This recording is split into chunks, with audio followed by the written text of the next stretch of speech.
You didn't see it coming. It was perfect, or should I say almost perfect. Your life total revolved around this person and can't seem to come to terms on how to continue in their absence. There is nothing wrong with you for missing someone you know is wrong for you. It's normal. It's natural. Your brain might know how unhealthy he is, but your heart is still healing. Your heart has no idea what's been going on.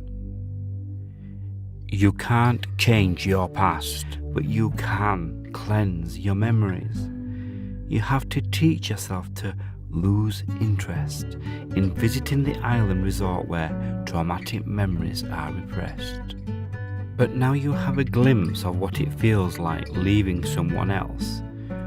Exodus 20 verse 5 talks about the jealous love of God, especially when the attention is turned towards an idol. I'm sure you're thinking how an idol came into the picture. Let me take you back to memory lane. 2 Corinthians talks about casting and tearing down all imaginations that has exalted itself against the knowledge of God. Do you know a relationship, friendship, even a person can exalt itself above God in your life? Every moment spent with them takes you further away from God. They leave you empty, and often you find yourself questioning your worth. You don't seem to understand because you thought they were also of the same faith. They were workers, ministers and pastor in the ministry. They appeared perfect and you chose to trust before testing. 2 Timothy 3 verse 5 spoke about Christian having a form of godliness but denying the power thereof. So yes, you can find a toxic brother and sister in church. This is why the spirit of discerning is really important in this generation, because everyone is bearing the name Christian, but only few have the lifestyle. Don't be too quick to give in. God always brings people to be part of our life and not of your life, and it's important to know who this person is. Everyone we meet has a purpose in our life. Problems seem to arise when the purpose of a thing is not known. Then abuse is inevitable. We have dated friends and married acquaintances, and that's why we seem to have raising cases of failed relationships in church. I remember early 2017 when I attended a relationship seminar. A question was thrown to the audience, and they were asked to choose between time and trust, which was important in a relationship, and to my greatest surprise, 84% chose time, because it takes time to trust.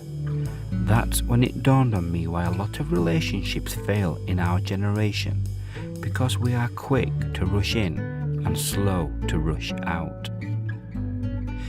There will be times when you regret making a commitment, but for the sake of the relationship, it is generally best that you follow through on your commitment and then avoid repeating the commitment. There will be some situations where you are required to break a commitment, but this should be communicated early and treated as a recognition. The reason you often end up breaking your agreements is that you are afraid to say no. You don't want to risk upsetting the other person or looking bad in their eyes. However, if you can't say no, you will end up taking on more than you can really manage. This leads to one of a few different outcomes. Trust is not when you avoid the difficult discussion and hope the other person understands. Trust is when you have the difficult discussion and know that the other person will understand why you need to have the conversation. Building trust isn't risk-free. It doesn't happen by accident. It comes about as a result of giving others the opportunity to prove themselves trustworthy. and taking the opportunity to demonstrate that you are trustworthy. And all of this takes time. Time to build a key. We need to go back to remind ourselves daily the true meaning of love from 1 Corinthians 13 verse 4 through 5. Love is patience. Love is kind. Love is not easily provoked. Love thinks no evil. Love rejoices not in iniquity. Love never fails. We need to use this standard and evaluate all our relationships.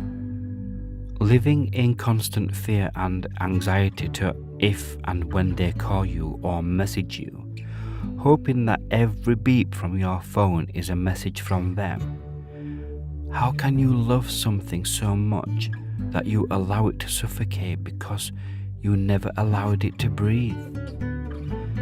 There is an ancient proverb that says that when you hold something too tight, it slips out from your hands. You can't continue to live in constant fear over this person. We are reminded 365 times in the Bible to fear not. Love and fear has an oxymoron relationship. They can't exist together. 1 John 4 verse 16 told us love is supposed to drive away fear. So why are you always anxious? Why are you worried? Why are you in constant hurt? If it stops giving you peace, it shows that your expiration date in your life is up. From recent surveys, 90% of people that overcame their fears didn't run away from it. They faced it while being afraid. Allow yourself to feel the fear, emotions, hurt and pain, but do what is right regardless of how you feel. Always look at the big picture. All things work together for our good. Even though the road to the destination may be difficult, the destination won't look like the road.